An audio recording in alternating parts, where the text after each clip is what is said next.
355 of our Get Your Goals annual challenge. Today, we are going to prioritize using the 5 Ds, the 27 goals and objectives we've set for ourselves for next year in each of the 9 different areas and aspects of the life framework: physical, mental, emotional, spiritual, financial, relationships, contribution, communication, and confidence. We picked through the process of that we shared. It's an 8-step process that we use to do that and to come up with our top 3 goals for each of those areas. And now today we're going to look at all 27 of those, and I've got all of mine written down and ready to go. And I'm going to apply this process. It's called the 5 Ds. I looked at 10-step processes. I've used different processes to prioritize and do things, but they're pretty complicated. The 5 Ds is really a quick and easy way to analyze and prioritize each of these 27 goals and objectives. So for each one of them, each of the goals we're going to look at, and we're going to say the first D is do, meaning it's urgent, it's important, and it's important that you do it yourself. When it comes to, say, physical goals and objectives, if you're deciding if you're eating and consuming nutrition, it's important that you do that, right? Nobody can do it for you. They can't feed you. I mean, they can make food for you and prep and help, but actually consuming the right things and making the right choices and decisions, it's urgent and it's important for you and for your health. So that's one of the things that you might do. I'm just going to give an example for each of these. The second thing we're going to look at when we're looking through the list is say, all right, well, is this something I can delegate? Or are there big parts of this goal that I can delegate? Meaning it's urgent, but it's not important that you do it. They say urgent and unimportant, but it's not. Unimportant means important means I have to personally do it. Unimportant means I can have someone else. I can delegate a big part of that goal, etc.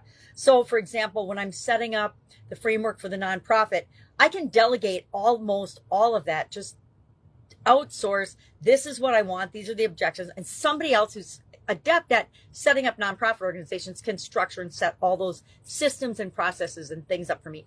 It's important that it gets done, and urgent that it gets done, but it isn't important that I personally do it.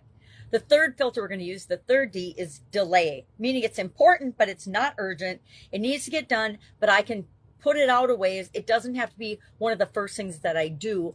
Usually when things aren't dependent on other things to achieve a goal or objective, then they come into the delay time and the D of the prioritization filter. The fourth one is delete. That means it is unimportant and it's not urgent. Things that I really don't have to do, that aren't going to benefit or help me with the other goals and objectives in the other areas of my life, the little dominoes, the little things, I might choose to do some of those, but they're going to go way down on my priority list because they're not important or urgent. And then finally, the 50 is decide. Decide to get an accountability partner. Decide to get a coach or a mentor or an accountability person that will help you to prioritize and figure out what to do first, second, third, fourth, fifth, sixth, all the way to 27 if you're going to do all 27. I like to, before I look at this, I apply this to all, and I will do this today for my 27. Each goal, I'm just going to put in a spreadsheet, write them all down, or a couple of keywords to remind me what they are. And then I'm going to do this. Is it do, delegate, delay, delete, or decide to get an accountability partner? And I'll probably call it an AP instead of a decide, but it fits with the 5 Ds. I get why we do that sometimes. And then I'm going to say, okay, well, of all these things that I need to do personally, I'm going to prioritize them.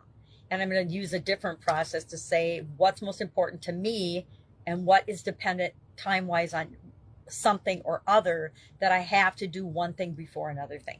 I'm also going to look for what are the 3 to 5 big things that if I do them, they're going to positively impact the other things that I've got for my goals for next year. What are some things that I can do to do that? So for example, if I write, and I'm just making this up, if I write a book, that could be used for communication, but it also could be used for my business, my nonprofit, or for my financial goals, right? It could be used for, and that's financial, contribution, spiritual, and then communication. That could knock out 4 big things by doing one action, one thing, one goal. So I hope you understand what I'm getting at with this. 27 things is, I think, overwhelming for most human beings to focus on and have the big goals for the year. So if we can combine and mesh and rank and rate and prioritize those 27 things. Now we're looking at 27 things instead of like my 400 item to-do list I used to have.